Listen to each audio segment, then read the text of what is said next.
Ready? If you would turn to the book of 1 Samuel, chapter 28. If you remember from last time, David had moved in with the Philistines, him and his 600 men and all their families and all their households. He had quite a small army there, and he's sworn allegiance to the king of the Philistines. He has not given up his allegiance to God, of course, but he's still on the run from Saul. And the Philistines, in the first, we read the first two verses to go along with, because they go along with chapter 27, first two verses of chapter 28. The Philistines are preparing to fight Israel again. And we'll see more about Saul tonight and his problems.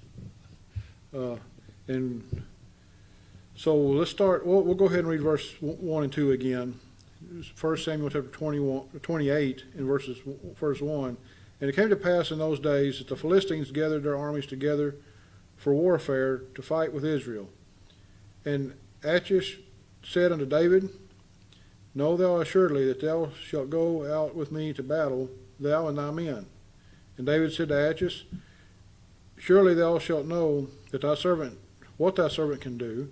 And Achish said to David, Therefore will I make thee keeper of mine head forever. And so we understood this. This is King Achish. He's the king of Philistines. They are going out to fight Israel again, and he's persuaded David to go with them. Not sure why David would go and fight his own countrymen, but we'll see more about that later in another chapter. But David pretty well lets him know that he's there to fight, there to protect the king, and that shows a loyal citizen, doesn't it? If they're willing to fight to save their king or their president or whoever their leader is, even if it's somebody that we don't agree with as far as spiritual terms are concerned.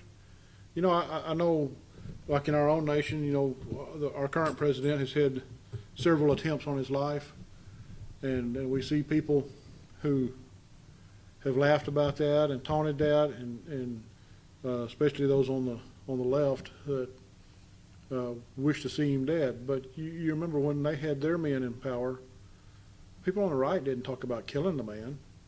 To me, it's disrespectful. Even though you disagree with the man, you may hate the man, but you should honor his office for sure. And I believe that's what we see in David here. He honored the office of king of whichever country he was living in. He was living in with the Philistines, and they were, of course, to stay on their good side. He pretty much had to do what they were going to do, or what they wanted.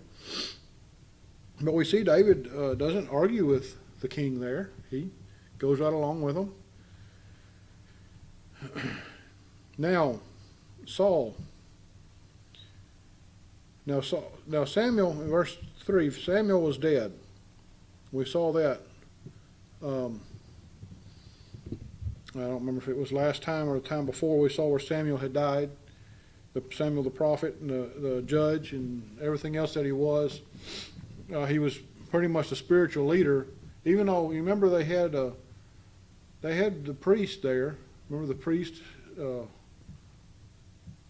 what was his name, Abimelech, that Saul had his whole family killed, him and his whole family, except for one. One man escaped, one of his sons. And David,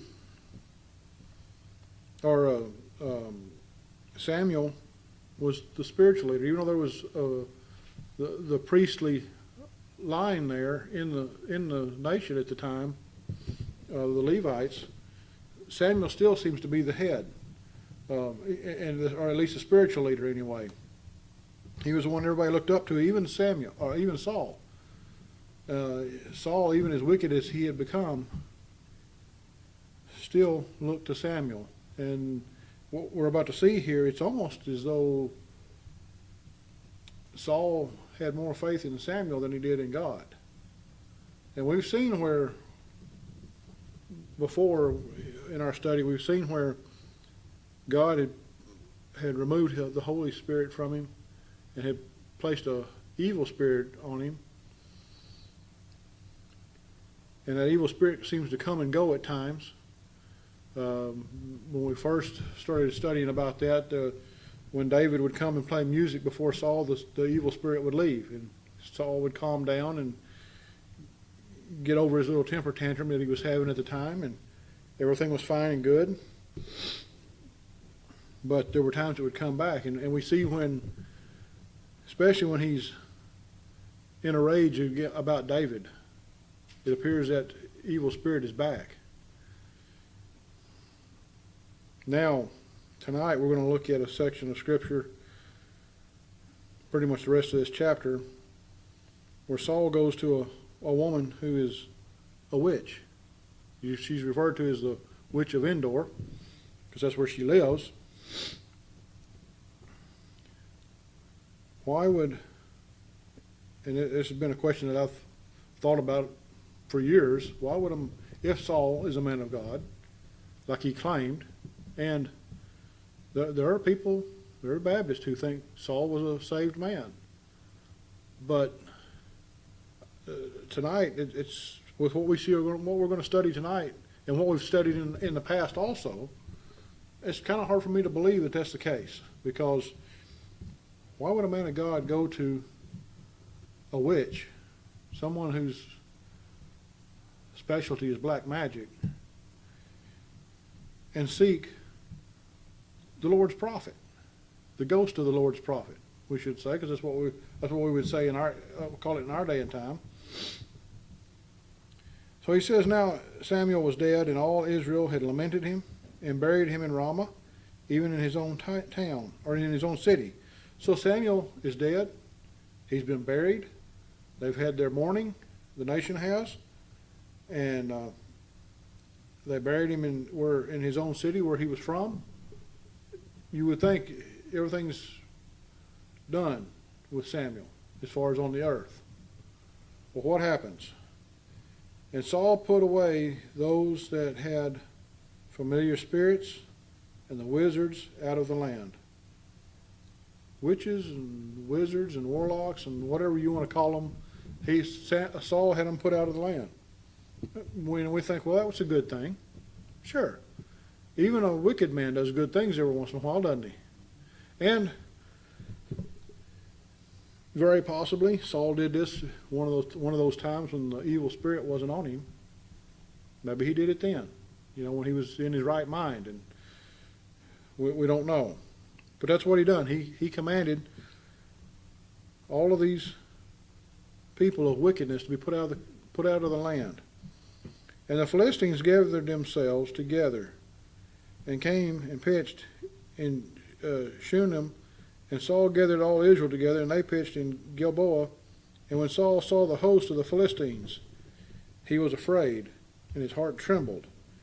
And when Saul inquired of the Lord answered him not, neither by dreams, nor by Urim, nor by prophets. Now, they go out to fight the Philistines, and Saul gets scared. Why? Well, I believe because the Lord wasn't with him.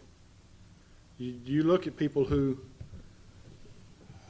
are not godly people, and even saved people who are not faithful to the Lord as they should be. And you get them in a bad situation, and what happens? The first thing that happens is fear, isn't it? They get scared, especially if it's something like this where you're about to have a battle, where it could be your life. Saul is scared that he's going to be overrun by the Philistines. And that was a very well possibility in their day. Again, if you looked at again, I forgot to bring the map up here, but if you looked at a map back in that day, land-wise, the Philistines didn't have as much land as Israel did, but it appears as though they had a much larger army than Israel did. And remember, they were on the coast of the land, so it's very possible that their population was driven by that. You know, they would have had port cities and trade from other places, and so it's very possible they had a larger population than Israel had. I don't know. That's that might be an interesting study sometime if you want to look at that. But it says he was afraid and his heart greatly trembled. And when Saul inquired of the Lord, now watch this. He said when Saul inquired of the Lord answered him not. The Lord didn't speak to him. Now remember, he's used to having Samuel there to speak to him for the Lord. Remember, the Lord would come to Samuel and would give Saul instruction. It appears as though there might have been a few times that the Lord himself came to Saul and with instruction, whether it was in a dream or a vision, or I don't know if he spoke to him audibly or not, but possibly. The Lord didn't answer him, neither in dreams nor by Urim. What is Urim? Well, if you look that word up, it's the root word of it is light. Means light. We hear about Urim and Thummim. They're mentioned in the law and mentioned in other places in the Old Testament.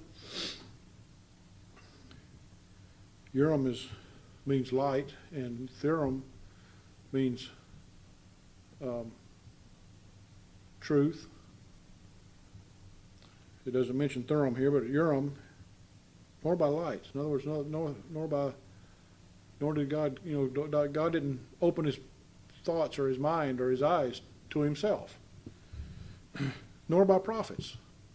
None of the prophets came to him. And obviously there were other prophets in the land besides Samuel. Samuel was just kind of the head over all of them. But God didn't speak to Saul at all through any of these ways. And he had been used to hearing from God. Now, even when he did things that he wasn't supposed to do, he would hear God's complaints, wouldn't he, at least? Now, verse 7 says, Then said Saul unto his servants, Seek me a woman that hath a familiar spirit, that I may go to her and inquire of her. And his servants said to him, Behold, there is a woman that hath a familiar spirit at Endor. So there's a woman in Endor who's a witch. She has a familiar spirit. I think it kind of interesting here. They call it a familiar spirit. Familiar with what? Could it be that it's familiar with the spirit that's over Saul? The spirit that Saul, the evil spirit that Saul had on him, was familiar with the spirit that was over this woman? Obviously, sounds like she's possessed, don't it? That's what we would call it today. And remember, Saul had supposedly kicked all those people out of the country, but you got a woman that's still there. And Saul disguised himself and put on other raiment. And he went, and 2 men with him, and they came to the woman by night, and he said, I pray thee, divine unto me by the familiar spirit, and bring me him up, whom I shall name unto thee. Now, this whole thing looks suspicious to me. Why go at night? Evil lurks at night, doesn't it? Darkness. When we think of darkness, we think of evil. Why didn't he go into broad daylight? Well, maybe because he knew, one, either he didn't want anybody to see him and recognize him, or two, he knew this woman did her best work at night because she was wicked. And notice he takes two men with him, witnesses. So we know these things are true because there's two witnesses there. And he tells her, divine unto me by the familiar spirit. In other words, call up someone for me.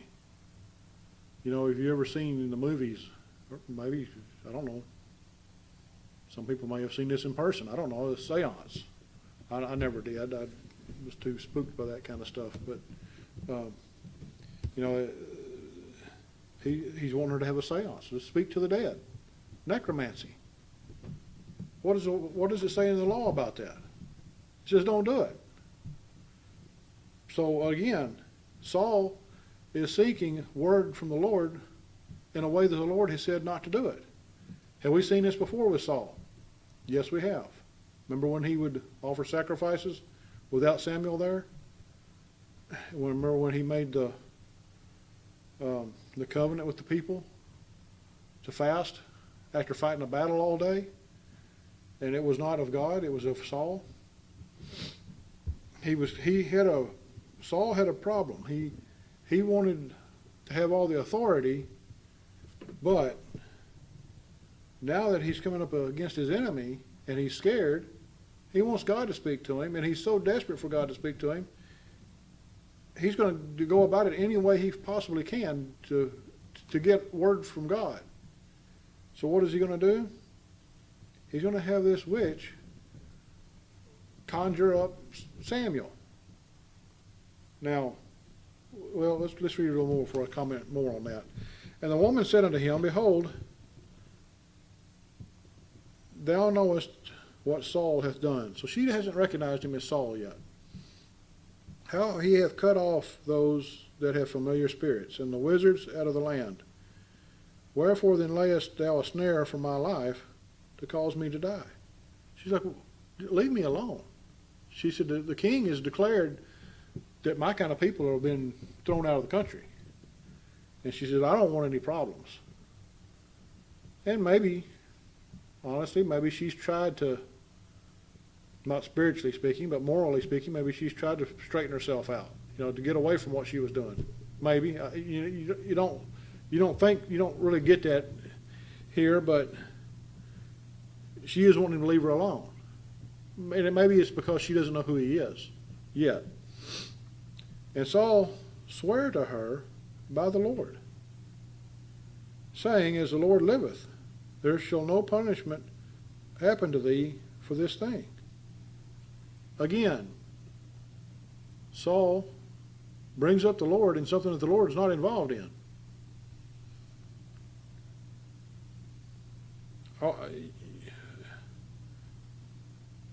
What do we think the Lord would, what does the Lord think about these things? You know, and we hear people today swear by the Lord, don't we? For different things. And I'm not necessarily talking about what we would commonly think of as using God's name in vain, although it is a form of using God's name in vain, but not what we commonly think of. But what I'm talking about is when people swear by the Lord on things that are evil. What happens, you know, especially if someone says, well, the Lord told me to do it, and it's something wicked, it's something sinful. The Lord didn't tell them to do that. Satan might have, a demon might have had, or maybe it's something they wanted themselves, they craved themselves, but not the Lord. And I think that's the case here. I think Saul wanted this so bad that he was willing, he wanted to hear from God so bad that he was willing to do whatever it took. And so he goes to this witch, this woman of wickedness, and he swears by the Lord to her that nothing's going to happen to her if she'll follow, or if she'll just do what he says. And again, at this point in time, she doesn't know who he is still. She doesn't know he's the king. Then said the woman, Who shall I bring up unto thee? And he said, Bring me up Samuel. Now, number one, is that even possible? Can someone who has died, and obviously as he's died, it tells us that at the first of this chapter, and then a couple of chapters back, we saw where he actually died. Where is Samuel at this point in time? Well, his body's in the ground. His soul is in Abraham's bosom, is what we would think according to the story of Lazarus and the rich man, isn't it? He's in paradise. What did Abraham tell the rich man when he asked for Lazarus to go back, or somebody to go back and preach the gospel to his brothers? Abraham told him that wasn't possible. So was it possible that she's about to call up Samuel? Or does the Bible contradict itself? It doesn't do that. We know that, right?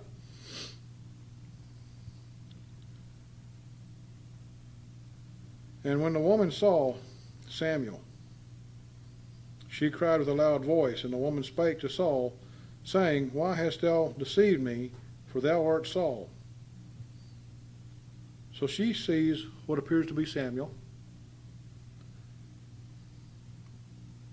She cries out to Saul and wants to know why he deceived her. How did she know she'd been deceived? Well, obviously, Samuel, or something pretending to be Samuel, told her that this was Saul.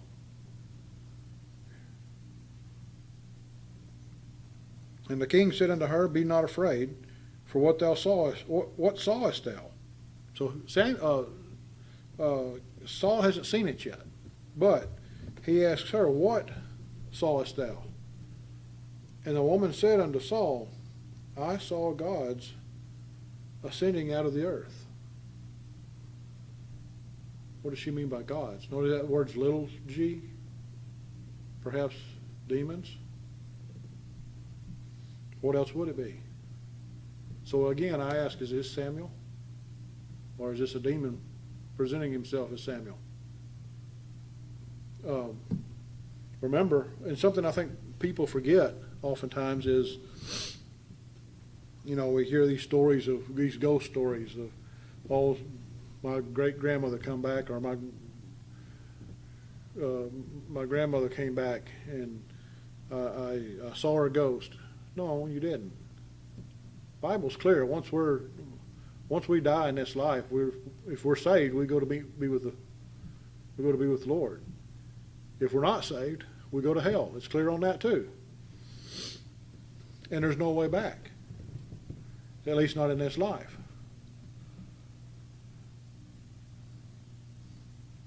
And something we forget, these demons were fallen angels. They've been around since creation. They were created during the 7 days of creation, it appears. It's sometime after that Satan caused a bunch of them to fall. They went with him. They're now, is my understanding from Scripture, that they're now roaming the earth like he is, seeking whom they may devour.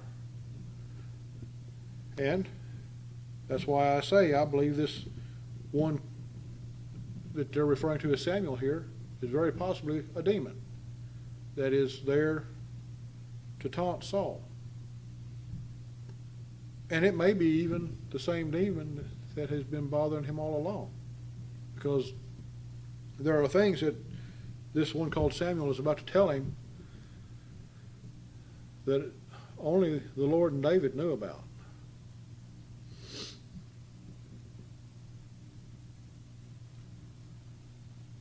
And he said unto her, What form is he of? What does he look like, in other words? And she said, An old man cometh up, and he is covered with a mantle. And Saul perceived that it was Samuel. He doesn't even know. he guesses, or he supposes that this is Samuel. He doesn't even know. And he stooped with his face to the ground and bowed himself. Why would he do that? Sounds like he's bowing to worship somebody, doesn't it? It's not the Lord, is it? Again, that's why I believe Saul, in many ways, thought more of Samuel than he did the Lord. And Samuel said to Saul, "Why hast thou disquieted me to bring me up? Why did you wake me up? In other words, why did you bring me up here? What do you want?" And Saul answered, "I am sore distressed, for the Philistines make war against me, and God is departed from me, and answereth me no more, neither by prophets nor by dreams.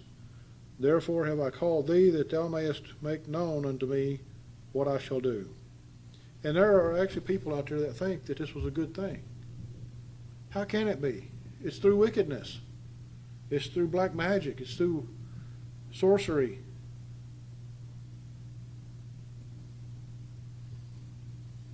Then said Samuel, "Wherefore then dost thou ask of me, seeing the Lord is departed from thee, and is become thine enemy?"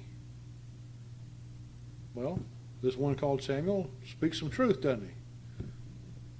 Why? Well, he knows. Somehow he knows what's going on. "And the Lord hath done to him as he spake by me, for the Lord hath rent the kingdom out of thine hand, and given it to thy neighbor, even to David."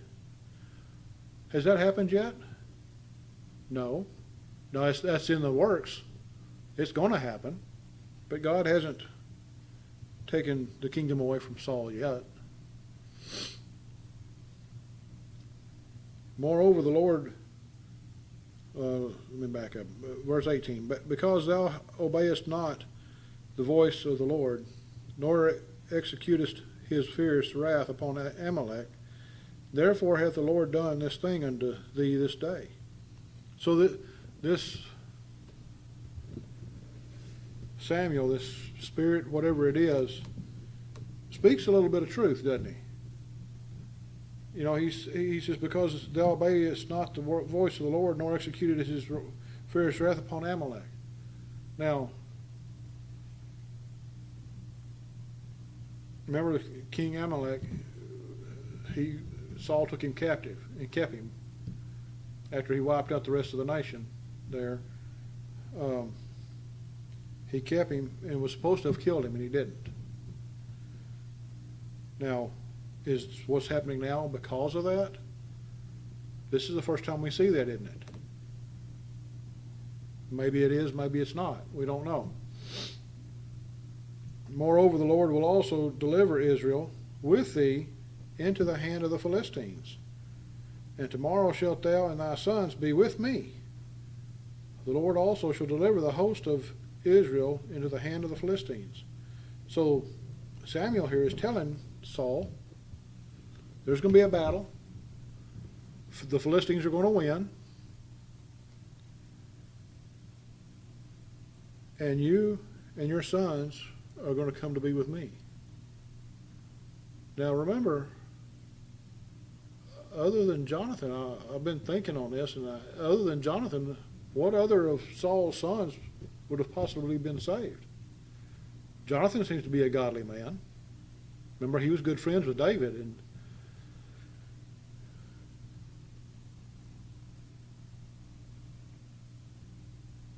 "Tomorrow shalt thou and thy sons be with me." Where does that tell us that this one called Samuel is from?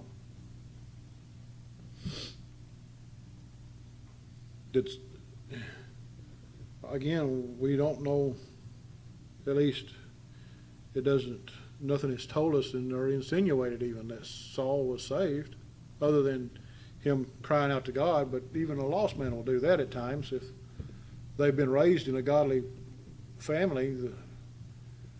Even a lost man will even cry out to God at times, especially in times of trouble. And again, certainly not all of Saul's sons were godly men.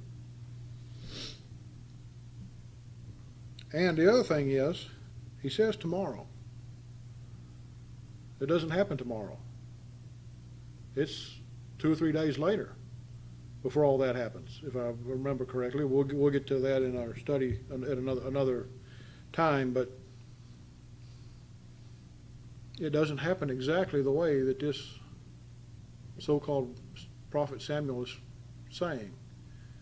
So he's a false prophet, right? If it doesn't happen when it's supposed to. Then Saul fell straightway all along on the earth, and was sore afraid because of the words of Samuel, and there was no strength in him, for he had eaten no bread all the day, nor all the night. And the woman came unto Saul, and saw that he was sore troubled, and said unto him, Behold, thine handmaid hath obeyed thy voice, and I have put my life in my hand, and have hearkened unto thy words which thou spakest unto me. Now therefore I pray thee, hearken thou also unto the voice of thy handmaid, and let me set a morsel of bread before thee, and eat, that thou mayest have strength when thou goest on thy way. Now, if you were to go back, and we're not going to do this tonight, but if you were to go back to the law, a good, faithful Hebrew was not to have a meal with somebody like this. One, they weren't supposed to have anything to do with them at all, and if they did, they were to kill them. That's what the law said. They were to kill people like this, witches and those who had familiar spirits. But they certainly were not to sit down and have a meal with them, were they? They weren't even to enter their home, unless it was to take them captive. But he refused, and said, I will not eat. But his servants together with the woman compelled him, and he hearkened unto their voice. So he arose from the earth, and sat upon the bed. So he had been there to rest, hadn't he? If he'd come up off the bed. And the woman had a fat calf in the house, and she hasted and killed it, and took flour and kneaded it, and did bake unleavened bread thereof, and she brought it before Saul and before his servants, and they did eat. Then they rose up and went away that night. What did she tell him? Let me set a morsel of bread before thee. It was more than a morsel of bread, wasn't it? 3 men. Remember, it was Saul and 2 other men that went with him. And she killed the fatted calf.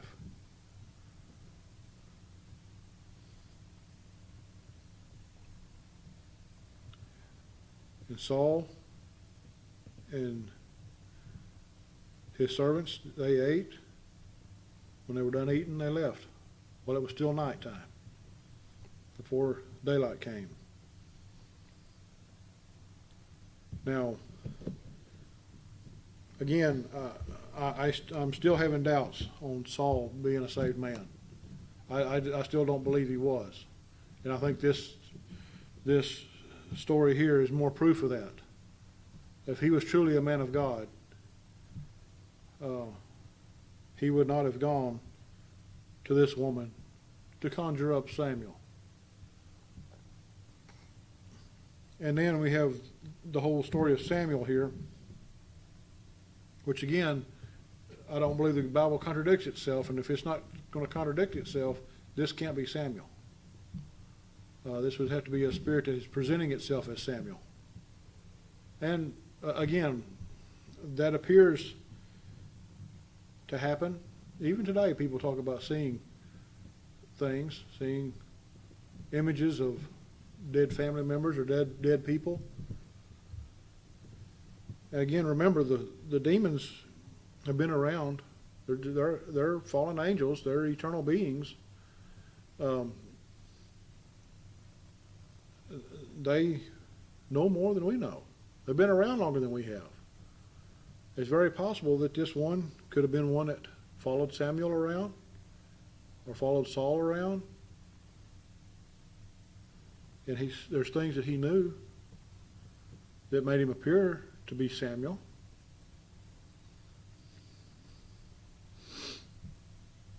But again, if you compare Scripture with Scripture, it does not appear that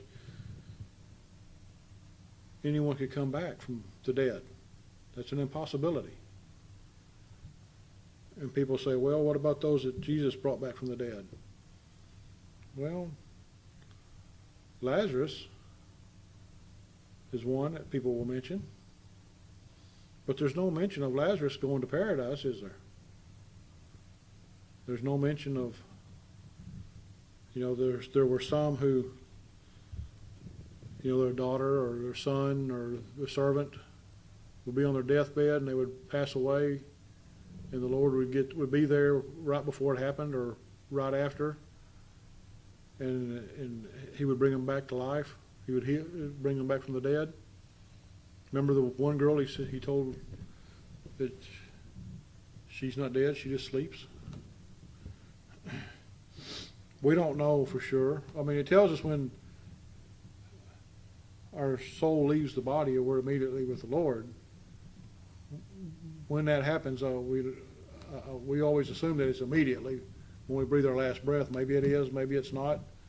Does God hold some here? It appears he did it with Lazarus, doesn't it? And he did it for a purpose. We know that. Those are things that we really can't answer, I don't believe. We can guess at it all night long if we want to. Just like this here with Samuel, I think there's enough other scriptures to prove that this is probably not Samuel. But are we 100% on that? I don't know. Because like I said, I know. Well, God said he was dead, and that's kind of the end of the story for Samuel, isn't it? When God declares you're dead, that's it. Anyway, we'll stop there for tonight. We'll see next time more of David and the Philistines.